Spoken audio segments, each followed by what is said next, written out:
Assalamualaikum warahmatullahi wabarakatuh. Halo nice people, welcome to English lesson. Belajar sambil rebahan ala fikir lesehan, be fun. Nice people, hari ini kita akan belajar tentang procedure text.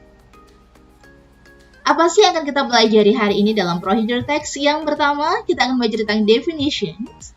Selanjutnya, kita akan belajar tentang contohnya seperti apa. Ada lagi tentang purpose-nya, tujuannya. Kemudian kita juga akan belajar tentang generic structure-nya. Dan yang terakhir, kita akan belajar tentang language features-nya.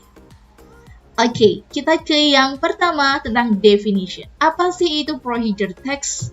Nah, procedure text adalah text that explain how to do or make something step by step. Jadi, teks yang menjelaskan bagaimana cara melakukan atau membuat sesuatu, ya, how to do or to make. Cara melakukan atau membuat sesuatu, ini yang harus paling penting adalah step by step. Jadi, yang membedakan antara procedure text dan juga tips begitu, ini adalah step by step-nya. Kalau tips biasanya nggak step by step, langkah-langkahnya dibolak-balik boleh. Tapi kalau procedure, ini harus runtut. Kalau kamu melakukan langkahnya, misalnya langkah ke-7, kamu pindah menjadi ke depan, ini bakalan berantakan. Nah, ingat ya perbedaannya ya, antara procedure text sama tips. Jadi procedure text itu harus melakukan sesuatu step by step-nya. Kata kuncinya step by step. Contohnya seperti apa sih? Contohnya bisa kita ketemukan di recipe atau resep makanan. Nah, kalau kamu nanti nemuin teks tentang resep makanan, dan yang paling penting tadi kata kuncinya adalah ada step by step-nya. Jadi, nanti kalau kamu nemuin teks kok ada step-stepnya kayak gini, 1, 2, 3, 4, 5. Nah, ini namanya steps, ini namanya adalah procedure text. Biasanya contohnya berupa resep makanan. Contoh yang lain adalah ini, how to make strawberry pancakes, ya. How to make. Jadi judulnya ini udah jelas, how to make. Ada step-stepnya, 1, 2, 3, 4. Ini namanya adalah step-stepnya. Jadi kalau udah jelas ada step-stepnya, berarti ini adalah procedure text. Jenis procedure text yang kedua adalah manual. Jadi, how to use something or how to operate something. Jelas, meskipun tidak ada ingredients-nya, meskipun tidak ada bahan-bahannya, tapi di sini ada step-stepnya nih. 1, 2, 3, 4, 5, dan seterusnya sampai di sini. Ada step-nya. Kalau ada step-stepnya, ini berarti adalah procedure text. Sampai di sini nggak ya, teman-teman ya? Kalau procedure text itu, ciri-cirinya, kalau kamu nemuin teks kok ada step-stepnya, 1, 2, 3, dan seterusnya, itu adalah procedure text. Next, what is the purpose? Apa sih tujuannya? Yang pertama adalah to show, or to tell, or to explain how to make. Kata kuncinya adalah show, tell, or explain how to make. Ini biasanya ada di resep makanan, ya, how to make, jelas. Next, to make people know how to do something properly. Jadi untuk membuat orang untuk bisa melakukan sesuatu hal dengan benar. Nah, ini biasanya di manual.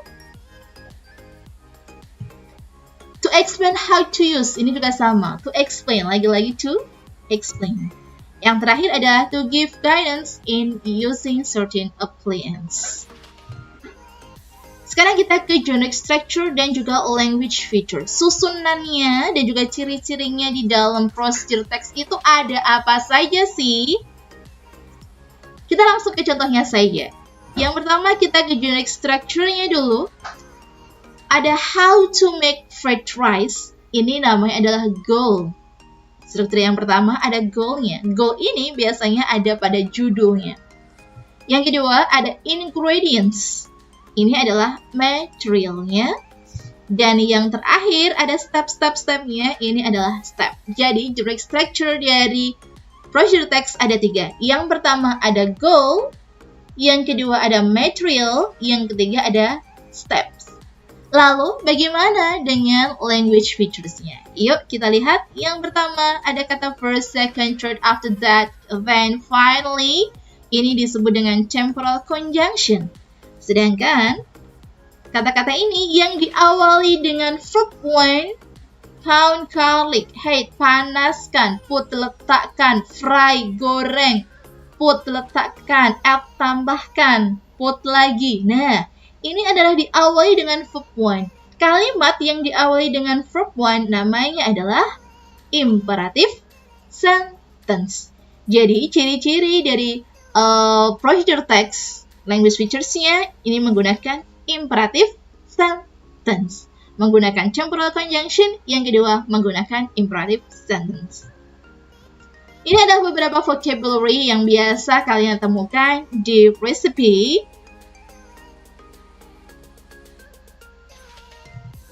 Sekarang kita lanjut ke contoh soalnya. Soal yang pertama. What is the purpose of the text? Nah, tadi kalau ada pertanyaan purpose, ini apa sih? Dari judulnya aja udah kelihatan. Soup recipe. Berarti to show how to make. Cara membuat sup. Jawabannya adalah yang B. Lanjut lagi. Chop.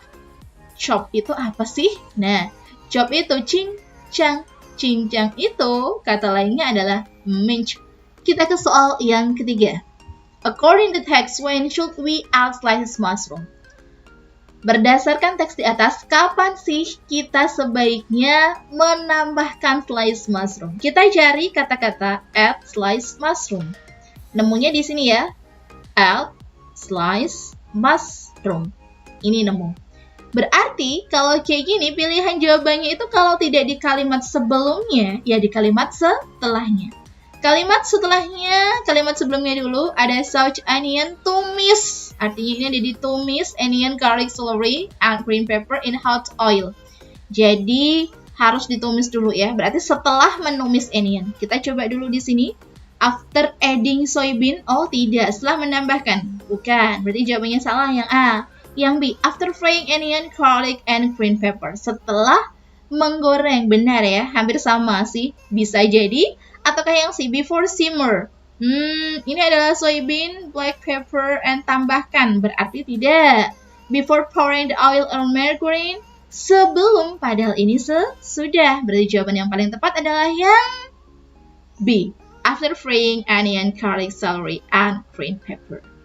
Oke, nice people. Itu tadi adalah materi tentang procedure text. Semoga bermanfaat buat kamu. Terima kasih sudah nonton. See you next time. And wassalamualaikum warahmatullahi wabarakatuh. Dadah!